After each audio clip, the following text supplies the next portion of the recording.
Everything went wrong in 92. So basically, it's like 1989, top. 1990 at the top. 1991 at the top. 92, nowhere. Almost.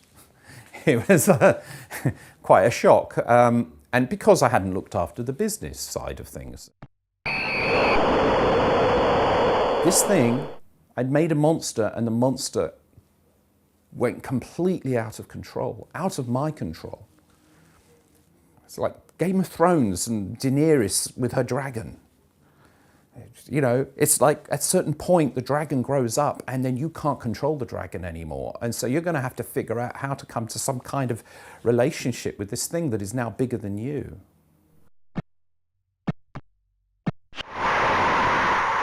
So I said, never mind, Dino, you just do what you do. You know, it's quite clear that you found your passion, the thing that you were here to do. You're here to make games.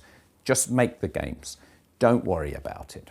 Yes, that's the right thing to do. If that monster is going to go out there causing mayhem, let it. I just work on the next monster. You know, so, and that was my philosophy. And I held it together in that way, fine, until one day, because you see, you can't avoid it. This was one of my big mistakes, was to just not even look at what the monster was doing, not even talking to it, not dealing with it. In the end, it will get you anyway. And I remember I'm sitting there working on Kickoff 3, and I'm looking at the magazines, because there was no internet, so that was how the communication of things were. And in Amiga Power, there was letters, and I saw a letter that was supposed to be from me.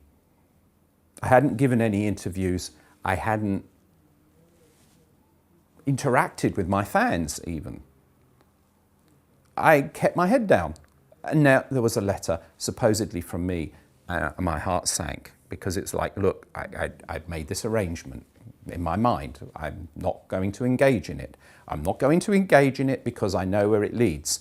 Somehow I knew it would lead to a dark place. Somehow I knew it was important for me to just be strong and be me. And there was a letter in Amiga Power that was supposed to be from me. They didn't check. Nobody knew who Dino Dini was. Some people thought he didn't exist. Some people thought he was an Italian footballer.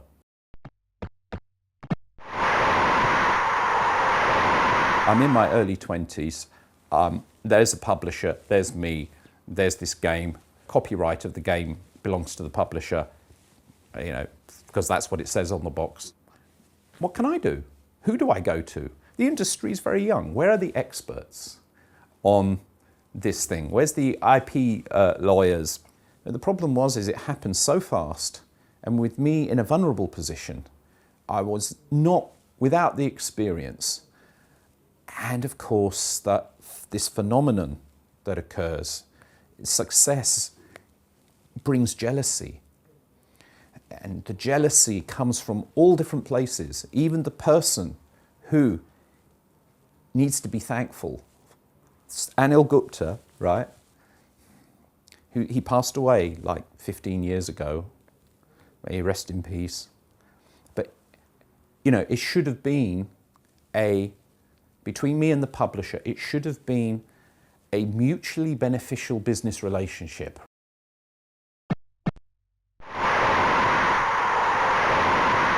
The creative talent became, on the one hand, what originally brought, you know, made the industry what it was, but then the companies wanted to hide it.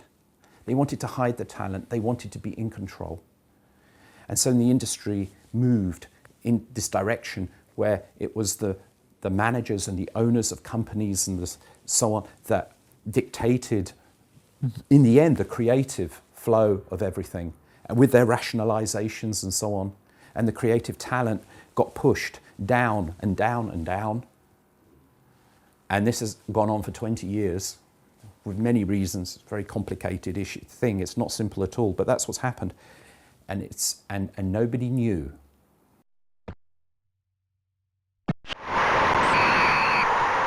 So this is where my problem started. I was very private. and Anko like to keep it that way. And so we're going in an area where I talk about things that I find very difficult. But I will just give you an example, right? When Kickoff won the Industry Dinner Award of 1989 for, I think, Best Arcade Game, it was a big deal. I was nominated for Best Programmer as well, but Bullfrog beat me to it. They actually won in 1989 that for Populous. And Anil Gupta told me, but I wasn't there. So I didn't pick up the award. I was just told. I did pick up the Golden Joystick Award for Kickoff 2 in 1989. And it was Jonathan Ross, TV personality Jonathan Ross. He was the guy who was presenting, you know. So I can remember picking this up. I was included for that one. I won a second Golden Joystick Award in 1991 for Kickoff 2. So 2 years in a row, Game of the Year. I found out that I'd won that second one when I read it in a magazine. And Anko hadn't even told me.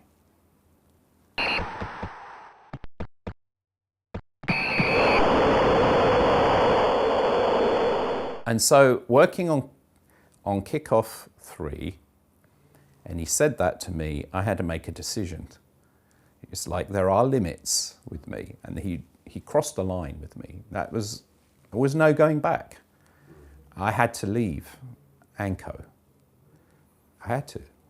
I took everything with me because one thing was that until the game was released, I didn't give anybody anything. And I'd learnt that anyway with Anil, because you had no idea where it was going to go. So, you know what? I found myself another publisher. I got an agent who helped me, and we found another publisher, and that publisher was Virgin. Okay, so we got as far as like the Kickoff 3. I did a conversion to the Mega Drive, so that was released, but that was released on the same day as FIFA. The FIFA in '94, and obviously that was not good for me. I was trying to continue telling my story as a game designer, but the whole of the new industry with the PlayStation came along, and that was another kind of monster. If you wanted to make a game for PlayStation 20 years ago, you needed to spend $20,000 of money of 20 years ago for a development kit. And there was no guarantee they would let you actually publish the game. So from a business point of view, it was crazy. It was only big businesses and big publishers that could take the gamble, and anyone like me couldn't do it. And this is a problem that affected everybody, all of the indie game developers. And I think it's well understood now. So this was a real problem, because what could I do? I did try. I went to PC. It's the only place I could go. This is all part of the story. It's like, I can look at this now and think I'm okay with it. I can look at the box of the original Kickoff 2 and I'm okay with it now. I went to the Dublin Kickoff 2 World Championships last November. It's the 25th anniversary championships of the game, right? And I could play my game. It's the first time I could do it, and it didn't cause me pain. It's the first time that I could do that. I can look at my game, and it's like staring into the eyes of the monster and not be afraid. So after 20 years, I'm back.